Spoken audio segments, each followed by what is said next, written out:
Hello friends, good evening. कैसे हो? आशा करती हूँ बहुत अच्छे हो गए। फ्रेंड्स, ब्लॉग शुरू हो रहा है संडे की रात का और रात के करीब 11:30 का टाइम हो रहा है। और संडे के दिन का ब्लॉग तो आप लोगों ने देखा था। दिन में बहुत काम रहा था हमारे लिए, बहुत ज़्यादा मैं बिजी रही थी, इस वजह से दिन का ब्लॉग भी बहुत लेट ही अपलोड हो पाया था। रात में मैंने 9 बजे वीडियो अपलोड किया था और आप लोगों ने, कुछ लोगों ने देख भी लिया था रात में ही और कुछ लोगों ने दिन में देखा है। और अम्मा जी तो दिन में चली ही गई थी नंद जी के साथ में वहाँ मौसा जी को देखने, तो दूध रख गई थी कि खोया बना लेना। और अम्मा जी को भी टाइम नहीं मिला क्योंकि कहीं आने जाने को होता है, फिर तो टाइम बहुत ज़्यादा उसी में निकल जाता है। तो कह गई थी खोया बनाने को थे बना लेना, अब नहीं तो फिर दूध खराब भी हो जाएगा। तो फिर मैंने रात में सब काम निपटा कर वीडियो अपलोड करके, बर्तन धुल के, खाना बना के, कपड़े धुल के, सारा काम निपटा कर फिर मैंने रात में दूध चढ़ाया था इंडक्शन पर। इंडक्शन पर इतने धीरे धीरे से हो रहा था, मुझे लग रहा था पूरी रात में बन नहीं पाएगा खोया। फिर मैंने छत पर जाकर चूल्हा जलाया और फिर वहाँ बैठकर मैंने खोया किया और ये चीनी रबड़ी हो गई थी, तब चीनी डालकर और फिर नीचे ले आई। अब यहाँ पर बैठकर पेड़ा बना लेंगे। और पेड़ा बनाते बनाते फ्रेंड्स रात का 1 या 1:30 बज गए थे और 2 बजे मैं लेट गई थी। और अब ब्लॉग ये शुरू हो गया सुबह का। फिर मैं सामान आया था बाजार से, बाजार होके आई थी सब्जी वब्जी सब, तो ऐसे ही कि ऐसे ही रखी रही थी। और पेड़े भी बनाकर मैंने वहीं पर रख दिए थे। मैंने कहा अब पंखा चलता रहेगा, सूखते रहेंगे, फिर सुबह उठाकर रख लेंगे। फिर यहीं पर मन्नू सो रहे थे पंखे के नीचे, फिर यहीं पर मैं भी लेट कर सो गई। और सुबह उठी हूँ तो बस झाड़ू लगाई है मैंने और सारा कुछ सामान सब्जी उठाकर मैंने सोचा इसको पहले रख दे। और फिर यहीं पर बैठकर मैंने सारा आंगन तो झाड़ू लगाकर, बरामदा और उधर गेस्ट रूम में सब जगह पर झाड़ू लगाकर, पोंछा लगाने से पहले मैंने सारी सब्जी छील काट के रख ली थी। आज दावत भी होगी। और इधर फिर मन्नू को स्कूल जाना था तो मन्नू के लिए फिर नमक अजवाइन की कचौड़ी सेंक दी और मन्नू को भेज दिया। उसके बाद नहाई और फिर मंदिर पहुंच गई पूजा करने के लिए। भगवान जी को भी प्रसाद चढ़ाना है क्योंकि आज हमारे मन्नू का बर्थडे है, 2 सितंबर है, तो उसी की दावत की तैयारी चल रही है। ओम नमः शिवाय, नमः शिवाय, ओम नमः शिवाय, ओम नमः शिवाय, ओम नमः शिवाय, जय भोलेनाथ। ओम नमः शिवाय, ओम नमः शिवाय, ओम नमः शिवाय, ओम नमः शिवाय, जय ओम नमः शिवाय, ओम नमः शिवाय।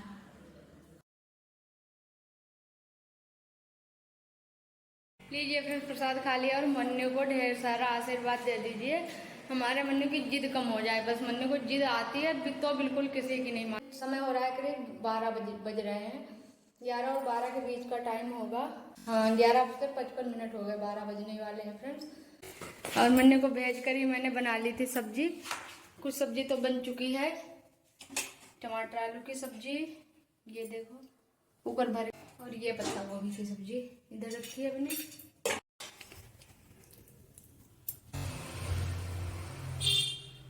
इन दोनों सब्जी बनाने के बाद फिर बनाएंगे मटर पनीर की सब्जी। मटर पनीर की सब्जी बनाएंगे और फिर बूंदी रायता बनाएंगे और चावल बनाएंगे। अभी से बहुत कुछ बनना है, काफ़ी कुछ तैयारी करनी है, लेकिन मन्नू ने जो जो बताया है सब बनाकर मन्नू के फ्रेंड्स को खिलाएंगे। मन्नू का बर्थडे है तो मन्नू के मन की सब चीज़ें बनेंगी, जो भी बताते जाएंगे वही बनाती जाऊँगी। और जब ये घर में पनीर बनाया जाता है तो इसमें इतनी चिकनाई होती है, घी में डालते ही ऐसा लगता है घुलने से लगते हो पीस। तो बिल्कुल हल्के हल्के डाले थे, बस तुरंत ही निकाल लिए थी। मुझे लग रहा था सारा का सारा ही घुल जाएगा, तो फिर ऐसे ही मैंने मटर में पनीर डाल दिया और बस थोड़ा सा पानी लगाकर और ग्रेवी बनाकर बस निकाल लेंगे जल्दी से। मटर मैंने बॉईल कर ली थी। ये वाली मटर अगर बॉईल ना करो तो ऐसा लगता है अच्छे से पकती ही ना हो तेल में पड़ने के बाद।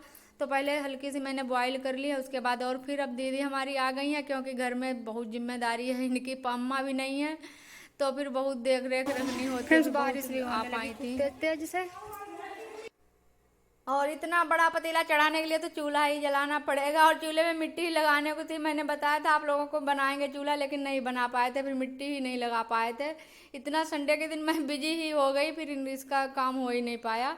फिर ऐसे ही मैंने जला दिया है और फिर पड़ोस की कुछ बच्चियों को बुलाया। मैंने कहा थोड़ा सजावट कर दो, इधर लगा दो जो सामान आया है सजाने के लिए, तो वही लड़की आ जाइए। फिर दावत पूरी तैयार है समझो, बस आटा लगना बाकी रह गया है, सब्जी सब बन चुकी है।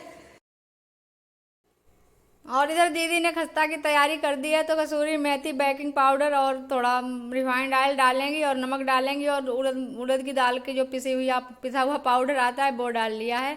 तो खस्ता बनाकर तैयार कर लेंगे। अगर अलग अलग पूड़ी कचौड़ी बनाओ फिर बेलने में बहुत ज़्यादा टाइम लगता है। और इधर मन्नू गए थे अपने पापा जी के साथ, तो केक ले आकर आ गए हैं, और भी कुछ खाने पीने की अपनी चीज़ें लेकर आए हैं। और अपने जो बचत खाते में जो पैसे इकट्ठे किए थे उनको भी लेकर गए थे। कह रहे थे जो चीज़ पापा नहीं लेके देंगे तो हम अपने पैसों से ले लेंगे। तो पता नहीं क्या क्या लेकर आए हैं, और ये लेकर आए हैं हमारे लिए। कह रहे देखो मम्मी ये खा कर देखो। तो मुझे